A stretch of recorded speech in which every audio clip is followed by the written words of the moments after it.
Father, could you tell us what is being filed today and read the letter, the cover letter of this petition? Thank you very much. Of course, my name is Reverend Father Dr. Augustine Odimegwa. We're here today to submit to the office of the President this Magnitsky Act that we're holding a couple of our judges and attorney generals responsible for the continued incarceration of Mazi Nnamdi Kanu in solitary confinement without trial, without due trial. The Whitehouse. 3. American Veterans of Igbo Descent, AVID, Rising Sun Charities Organization, and Ambassadors for Self-Determination, submission against Nigerian jurists and the former Attorney General for sanctions under the Global Magnitsky Human Rights Accountability Act. 22 USC. Dear Mr. President, of course, reading on behalf of Bruce Fine, representing American Veterans of Igbo Descent, Rising Sun Charities Organization, and Ambassadors for Self-Determination. All three are non-profit organizations substantially dedicated to monitoring gross violations of internationally recognized human rights, especially in Nigeria. Pursuant to the Global Magnitsky Human Rights Accountability Act, 22 USC and EO 13818, the three non-profit organizations urge Magnitsky sanctions against a quintet of Nigerian judges implicated in the persecution of Biafran leader Mazi Nnamdi Kanu for exercising his rights to free speech and association and a fair trial. The names include Justice Binta Murtala Nyaku, Justice Hama Simon Samani, Justice Hama Akawa Barka, and Justice Mohammed Lawal Garba, and former Chief Justice of Nigeria Olukayode Ariwola. They also seek Magnitsky sanctions against former Attorney General Malam Abubakar Malami. The violations include ongoing arbitrary detention as determined by the United Nations Working Group on Arbitrary Detention, denial of the right to fair trial, judicial endorsement of Mr. Kanu's kidnapping, torture and extraordinary rendition from Kenya to Nigeria.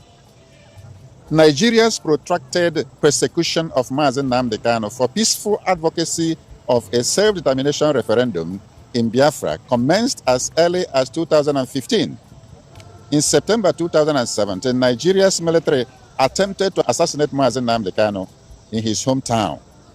Many were murdered, but he managed to escape by a miracle. In June 2021, Mr. Kanu was kidnapped and tortured by Nigerian authorities in Nairobi, Kenya, followed by extraordinary rendition to Abuja, Nigeria. He has been detained in solitary confinement without trial and without proper access to lawyers ever since. The United Nations Working Group on Arbitrary Detention found on July 20, 2022 that Mazi Nnamdi Kanu's detention violated 16 international human rights covenants. It ordered his immediate and unconditional release and the reparations paid. Nigeria has flouted the working group decision for more than 3 years now. On October 26, 2022, the Federal High Court Umuahia declared Mr. Kanu extraordinary rendition unlawful and unconstitutional and awarded damages to him. On December 15, 2023, the Supreme Court of Nigeria, while acknowledging the Nigerian government's extraordinary rendition of Mazi Nnamdi Kanu as criminal, nevertheless decreed that the fruits of its crime, his detention and persecution, were legal. Bruce, could you tell us about the severity of the violations of justice? I mean, just how gross of an injustice is this, and where did they go off the rails in regards to how they treat Mazi Nnamdi Kanu? Well, a few pages of history often speaks volumes of logic here. The persecution really began even before the more recent kidnapping and torture in 2021. As far back as September in 2017, there's attempted assassination through the military. to kill Nnamdi and his family and friends. Nnamdi escaped by a miracle. His friends, many of them were killed. And all of this is in violation of the international human right to seek self-determination. Indeed, that right was announced almost 250 years ago in our American Declaration of Independence. The right to government by the consent of the governed, a right that every group enjoys around the world. It wasn't limited to the United States. And the fact is that the Biafrans never joined Nigeria. They were forced at the point of machine guns by the British in 1914 to amalgamate with other portions of Nigeria. But there wasn't any vote, and so there's no need to secede from an organization you never joined. And Nnamdi Kanu has been persecuted mercilessly by the Nigerian government for seeking to defend this right. Now, we want to compare the persecution with others. Nelson Mandela is a nice benchmark. If you read his memoirs, on Robben Island when he was detained, he lived in a paradise compared to Mazi Nnamdi Kanu. He wasn't in solitary confinement. He actually taught and learned from universities with other inmates there. They had games. There wasn't anything like solitary confinement. He had access to lawyers. Mazi Nnamdi Kanu does not. He doesn't even have access to me. I've been 6 times. They say, no, Mr. Fine, you can't visit with him. Even the persons who visit with him, they can't take in any pencils, no papers. Everything is recorded. Everything is videoed. There's no privacy whatsoever. So again, if we want to take a comparison with Nelson Mandela, who ended up being not only a Nobel Peace Prize winner, but an international hero, he's suffered far more grotesquely. And it's continuing to this very day after 4 years.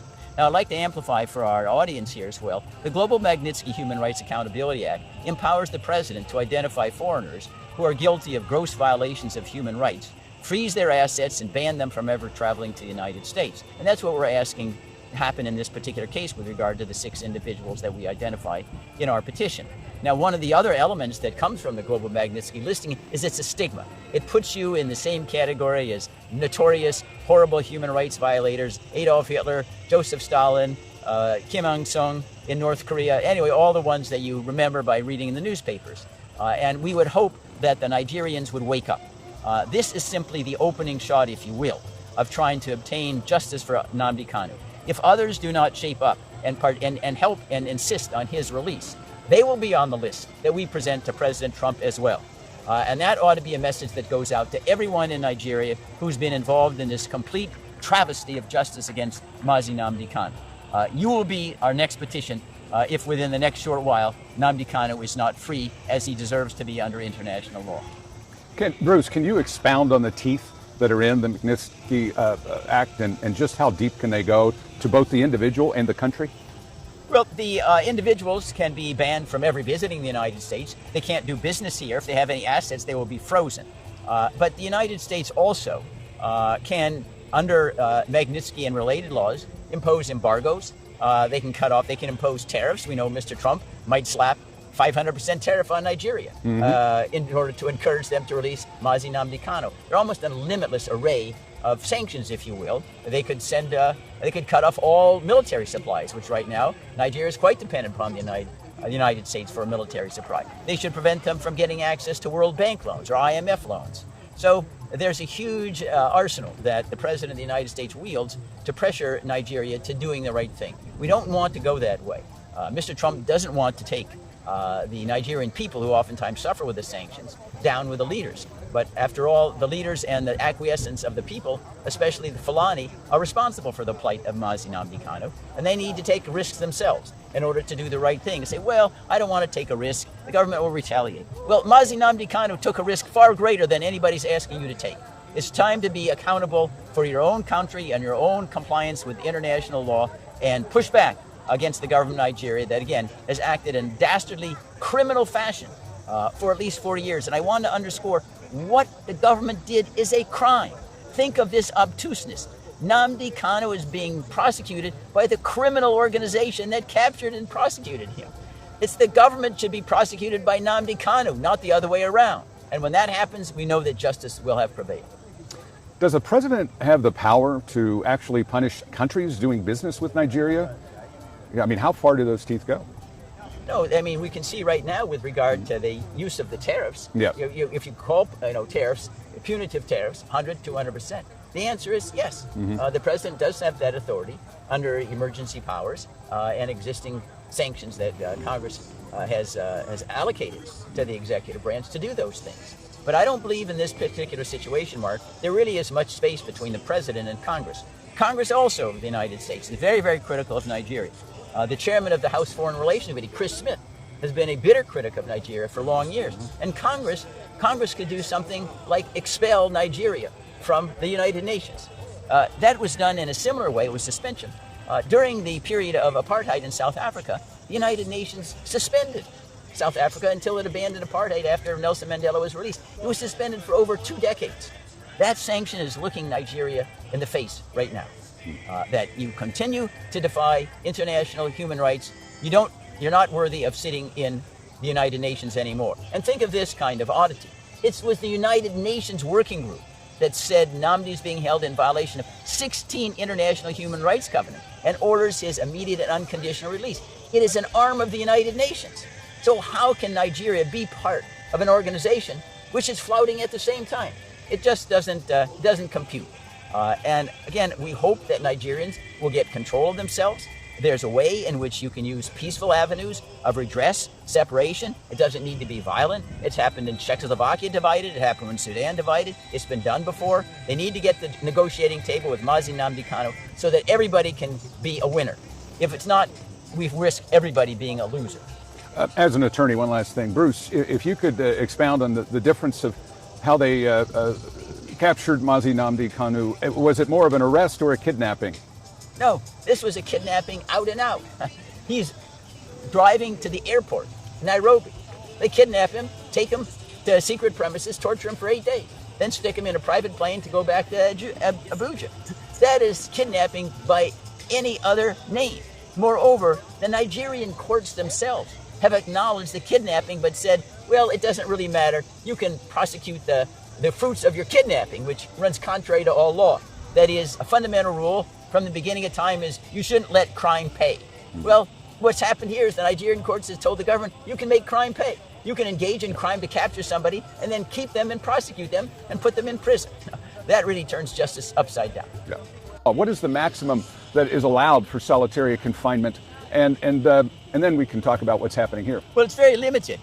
Solitary confinement in case of emergent circumstances might be necessary when you have an uprising and you need to isolate someone temporarily to quell some kind of rebellion or insurrection. But beyond that, solitary confinement is absolutely prohibited. In the United States, it's generally prohibited with regard to our own prisoners. Why would you need solitary confinement? And then there was a risk that he's going to foment rebellion with other inmates, but there's none of that here whatsoever. And moreover, there was never 1 second where Nnamdi Kanu was outside of solitary confinement. That is, there was never any evidence that putting him in inmates that were in a regular operation of a prison system would create any problem whatsoever. They stuck him in there for a simple reason. They wanted to make sure his influence, his valor did not rub off on anybody else. That's all it was. And it's clearly another reason why he's being detained in violation of international human rights covenants. And again, I want to go back to Nelson Mandela because he's kind of the benchmark for what was supposed to be a horrible, horrible treatment. He lived in paradise compared to Nnamdi Kanu. He was not in solitary confinement. He took courses online. He taught courses online and with other inmates and engaged in sporting activities. All of that being denied to Nnamdi. Is it true that solitary confinement, if used, is limited to a certain period of time? And what is that time? Well, the time is where it's necessary. If you have some kind of uprising, you'd say, we need to put people in solitary confinement because they've been engaged in, say, internecine warfare. They're killing each other. They're hurting each other. Yeah. So it's like if you have two kids, brothers and sisters, they're fighting each other. Okay, you stick them in their separate rooms for a certain period. They cool off. I heard 15 days was the maximum. Yeah. That was well, allowed I don't know whether there's humanitarian arbitrary. 15 days could be too long, depending upon the circumstances, where somebody is in need of emergent care. No, 15 days could be too long. It's about all the circumstances, but 15 days is a benchmark. Yes. All right. Could you tell us about his health? On the one side, physically, I've heard horrible things, but psychologically, how is he doing? And then if you could expound on physically how he's doing. Yeah, Mark, thank you so much for that question. I just came back from Abuja. I was there visiting him on almost 3 times a week on daily basis. His health is failing and he needs immediate medical attention. But I want to say this to my brothers and sisters over there. Nnamdi Kanu is not your problem. If anything, he's the solution. So the people that think that they are benefiting from keeping him and try to kill him Basically, that's what it is, just like Father just said and Bruce said. You can't keep somebody for that long. It's just God that is holding on to his health. They need to give him the best medical attention, fly him out to maybe United States Yes. to be checked out and make sure that he's alive. His That life is something they need to do. Nobody should be begging them for that. They have not achieved anything by keeping him there. If anything, things have deteriorated in the southeast region. Things were not so 4 years ago. For the hatred of the late president had on the Igbos should not be extended. The elites of the Fulanis need to come together and know that this thing that they're having against the Igbos need to stop. My name is Dr. Uzo Eric Chukwu, member of AVID, American Veteran of Igbo Descent. I am addressing the issue where Kenyan government that helped Nigeria kidnap Nnamdi Kanu has agreed to their error. And they have awarded him token reparation for what they did, and they have asked Nigeria to unconditionally release him. So if Kenya that helped them now understand that they made a mistake, Nigeria has no footing to continue to keep Nnamdi Kanu under detention and inhuman torture and punishment. This document contains the details of all the atrocities committed by these judges.